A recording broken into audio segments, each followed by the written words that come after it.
Hi. ഇത്രയും ദിവസം ബുക്സിനെ കുറിച്ചാണ് പറഞ്ഞുകൊണ്ടിരുന്നത്. അപ്പം എൻ്റെ ഒരു റീഡിങ് ഹാബിറ്റ് സ്റ്റാർട്ട് ചെയ്തതിനെ കുറിച്ചിട്ട് പറയാമെന്ന് കരുതി. ആക്ച്വലി എൻ്റെ വീട്ടിൽ എൻ്റെ ബ്രദറും അമ്മയും, അതായത് ചേട്ടനും അമ്മയും ഒഴിച്ച് ഞങ്ങൾ ബാക്കി എല്ലാവരും വായിക്കും. പ്രത്യേകിച്ച് അച്ഛൻ്റെ കയ്യിൽ നിന്നാണ്. അച്ഛൻ നന്നായിട്ട് വായിക്കുന്ന കൂട്ടത്തിലാണ്. അപ്പോൾ അച്ഛൻ്റെ കയ്യിൽ നിന്നാണ് ഈ ഒരു ശീലം എനിക്ക് കിട്ടിയത്. എനിക്ക് മാത്രമല്ല, എൻ്റെ ചേച്ചിക്കും എൻ്റെ അനിയത്തിക്കും ഈ ഒരു ശീലമുണ്ട്. സ്റ്റാർട്ട് ചെയ്യുന്ന അച്ഛൻ പണ്ട് തൊട്ടേ എല്ലാം വായിക്കുന്ന കൂട്ടത്തിലാണ്. ഈ പണ്ടത്തെ മാസികകളൊക്കെ ഉണ്ടല്ലോ, മംഗളം, മനോരമ, ഇതെല്ലാം കുത്തിയിരുന്ന് വാങ്ങിച്ച് വായിക്കും.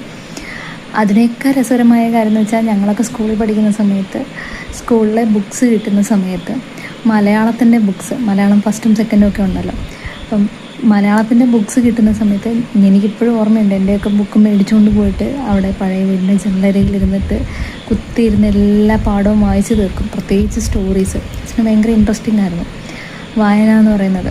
അതുപോലെ കുഞ്ഞായിരിക്കുമ്പം ഈ ബാലരമ, ബാലഭൂമിയൊക്കെ ഞങ്ങൾ വാങ്ങിച്ച് വായിക്കുന്നതിന് ഞങ്ങളെ വഴക്ക് പറയും, ചുമ്മാ പൈസ ചിലവാക്കുക എന്ന് പറഞ്ഞിട്ട്. പക്ഷേ വാങ്ങിച്ച് വെച്ച് കഴിഞ്ഞാൽ അച്ഛനും ഇരുന്നിത് വായിക്കും. അതാണ് അതിലെ കോമഡി. അതുപോലെ ചേച്ചി പറഞ്ഞ പോലെ അടുത്തുള്ള വായനശാലയിൽ മെമ്പർഷിപ്പുണ്ട്, ബാലജനസഖ്യം വഴി എടുത്തിട്ടുള്ള.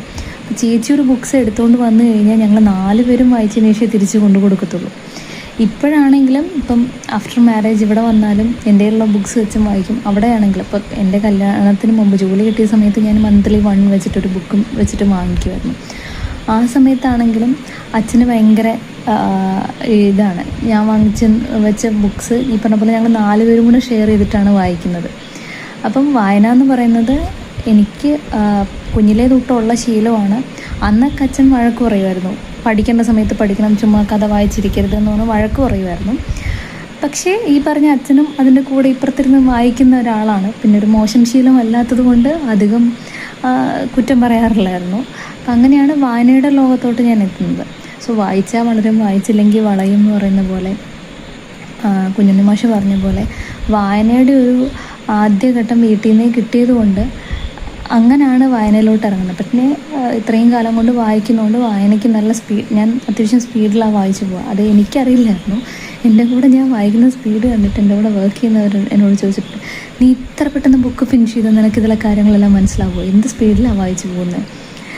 ഞാൻ മുമ്പ് വീഡിയോയിൽ പറഞ്ഞ പോലെ ചെറിയൊരു ബുക്ക്, ഒരു 200 പേജിൻ്റെ ഉള്ളിലുള്ള ബുക്സ് ആണെന്നുണ്ടെങ്കിൽ ഞാനൊരു 1 hour കൊണ്ട് അല്ലെങ്കിൽ ഒറ്റയിരിപ്പിന് വായിച്ച് ഫിനിഷ് ചെയ്യും. അപ്പോൾ ആ സ്പീഡ് കണ്ടിട്ട് ഇവർ ചോദിക്കാറുണ്ട്, ഇവർ ഒരാഴ്ച എടുക്കും ആ ഒരു 200 പേജിൻ്റെ ബുക്ക് വായിച്ച് തീർക്കാൻ, കുറച്ച് വായിച്ച് മാറ്റി വെച്ച്. പക്ഷേ ഞാനതൊരു കാര്യത്തിന്, നമ്മളൊരു കാര്യം ചെയ്യാനിരുന്ന് കഴിഞ്ഞാൽ അത് ഫിനിഷ് ചെയ്യണം. ഇപ്പോൾ ഒരു സ്റ്റോറി വായിച്ച് കഴിഞ്ഞാൽ അതിൻ്റെ എൻഡ് അറിഞ്ഞാലേ സമാധാനമുള്ളൂ. അപ്പോൾ അത് ഫുള്ള് എത്രയും പെട്ടെന്ന് ഫിനിഷ് ചെയ്യുക എന്നുള്ളതാണ് മൈൻഡിൽ വരുന്ന കാര്യം. മറ്റെന്ത് കാര്യം എളുപ്പം തീർത്ത് വായനയിലോട്ട് കിടക്കാനേ നമ്മൾ ചിന്തിക്കുള്ളൂ. അപ്പോൾ ഇതാണ് എൻ്റെ വായനയുടെ സ്റ്റോറി എന്ന് പറയുന്നത്. എല്ലാവർക്കും ഇഷ്ടപ്പെട്ട് കഴിഞ്ഞാൽ ലൈക്ക് ചെയ്യുക.